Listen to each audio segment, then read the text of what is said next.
Real news, real issues, real people. It's Ceola Wilson, one-on-one. Okay, we'll get more hopefully sometime in the future from the consulates you work with in the UK. Our connection's not working out. But you're back in Bermuda for the first time since when, and what you here for? I came here for the first time in 3 years for vacation. But prior to me coming here, I had a chance to share with some Bermudans what we do through the Rotary. And I had several calls, a lot of feedback from that interview. So I figured when I came over here, I'd just try to engage with a few more people. And since which we had requests from even probation services. To do what? To see if we can help people in addiction who is even on probation to transfer them back to the UK. Because why? It's not enough help just here? Alternative treatment. Also, because maybe some of the programs could be overloaded and they have space. Or maybe they could have burnt out. Do you know how many is up at that place in Dockyard? No. Because it don't look overloaded to me. Yeah. It may be a combination of reasons why. Just being in a different country may be a need. And also with the UK, some of them have health problems, and these health problems could be taken care of at no cost to the patient, to the person. Once they go to the UK, the health care is taken care of and things like that. So and they're also opportunity for employment once they're finished. So there's a lot of opportunity there for living there permanently if they want to, or they want to come back home and make a contribution to this society here, you know? Well, a lot of times when they want to come back, people still hold your past, and you know how it goes in Bermuda. Yeah, it's very difficult once you build a reputation for yourself in this community. Yeah, for employment. It's not impossible. Stigmatized. I laugh about it now, yeah. but I mean, anyway. I say I had a reputation when I was younger in Bermuda, but I never went to prison, but I done a lot of things, that was pretty negative. Sure. In my lifestyle, but I was able to get... So in your time you've been there, you had a look around, you heard what's going on. It's like murders every other minute.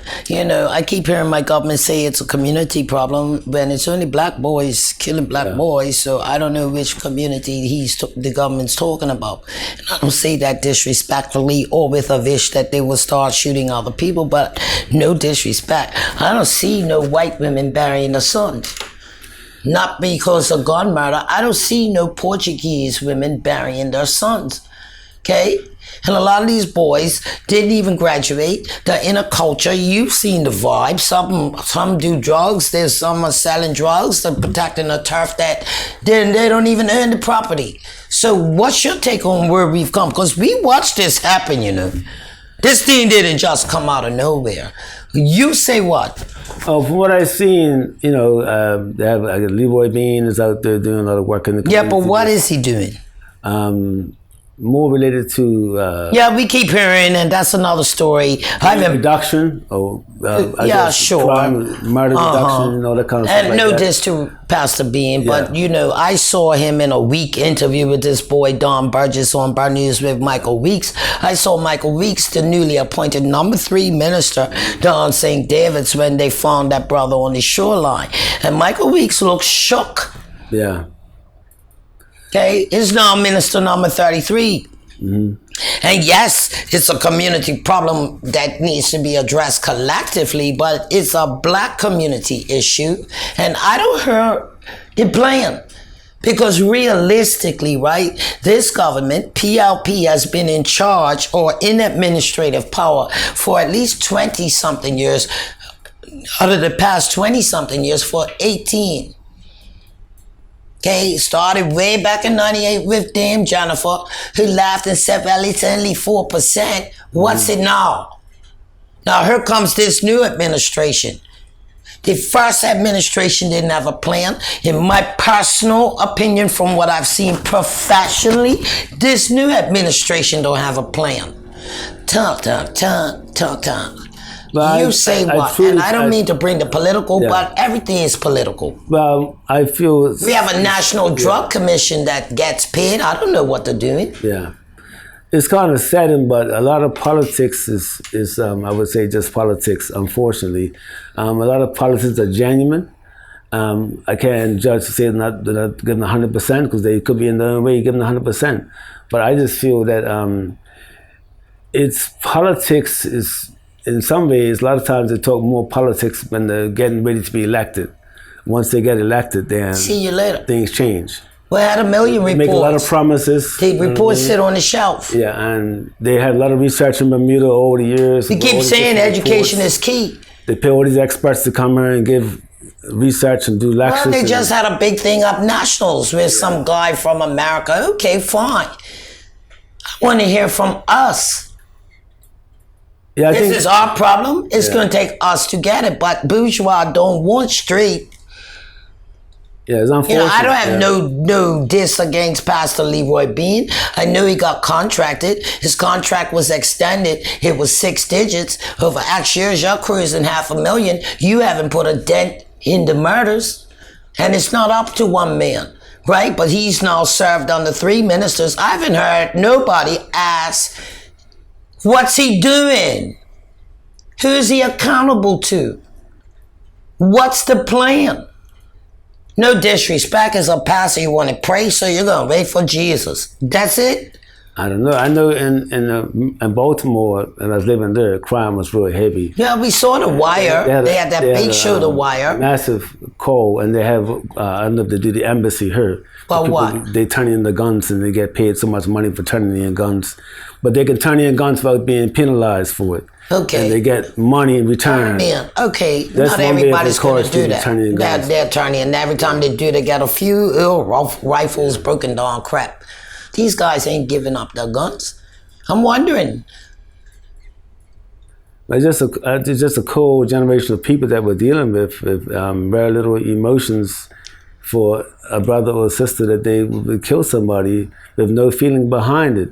And that's where I think that it goes back down to the generational curses of addiction and others, goes right on back to slavery. I mean, where we become more cold-hearted people, through drugs. So and it alcohol is what it is, and that's just the way it is. Yeah, it's kind of tough. It's going to be what it's going to be. I guess- Because today we have guys going up Deepdale, whichever side, licking off shots in the street where babies play. I have people up Deepdale. They have babies up Deepdale. God forbid, and I hate to say it, but based on the trajectory, it's just a matter of time for somebody's baby gets killed. That'd be so sad. I mean, to look at the victims today, even those kids who's left behind today, over the years of losing their parents, these kids are growing up without a father through gang violence, through murder. You know what I mean? And it's a trauma for them. They need help. The generational curses are falling upon the little babies. You know what I mean? So And in the meantime, what, we're going to leave it up to charities? That's a long pause. It's a tough journey, you know what I mean? In England, it's the same thing. Most of it in England, they use knives. Yeah, because of the time for guns, they're doing that here now too. Less sentences. But they're not stopping. We got teenagers walking around with knives because they need protection. Like, what is going on? Nettle John is leaving my house with my knife to go kill somebody. It's a serious crisis, I think, in Bermuda when it comes to gang violence and substance abuse and all of that. Yeah, it's very serious. But the real funny part, the guy who goes high off of weed, the only thing is going red is the refrigerator. The guy goes lit off a Henny, and the only thing is going red and beat on everything in his path. You know how many families have been destroyed because of alcohol? Yeah, back in the day, I was like, when I was younger, I didn't want to be an alcoholic because my personal experience in my home, I seen alcohol destroy my family. You know what I mean? So I said, well, I don't want to be an alcoholic. But I ended up choosing to be a drug addict, which was just as bad or worse. But that's the other thing. People hear addiction and they think drugs and alcohol. But addiction could be sitting there and feeding cake down your mouth because you're depressed. Overeating could be many different forms of addiction. It could be shopaholic, right? Spendaholic, sex addiction, sexaholic, yeah, right? Pedophilaholic. Yep. It's a lot of ignorance. Yeah, but I'd be honest with you, Ceola, even though I've been out for drugs for a long time, I do meetings myself twice a week, sometimes 3 times a week. Nah, I don't do all that. Yeah, I go because and I share in meetings not because I want to. I would say the reason why I do it is because I want to help myself and help others. And share my experiences. Of course. And if I can help somebody else along the way. My journey is not about making money. Right. Like I was offered a full-time job where I work now. Right. I don't want it because I'm not doing it for the money. I'm doing it because I want to help somebody. And it's important. So if I can help somebody in Bermuda to come to the UK and help them to better their life. So if they want to reach you, what do they do? We have a website, backing, and I also have a number. My number is 519-4033, 519-4033, and my UK number is 07496 777-118. Yeah, okay. We'll get that on the screen. Yeah, you can reach me. 490-777-118. What part of England you in? I'm in Nottingham. Nottingham. Yeah. Okay, you like it? It's nice. How you handle the weather? It took a while to get adjusted to it. Sucks. Took a whole, it's rough. Well, thanks for coming in. Thanks for sitting in. We'll be back to close right after Thanks so this. much, Ceola. Appreciate you.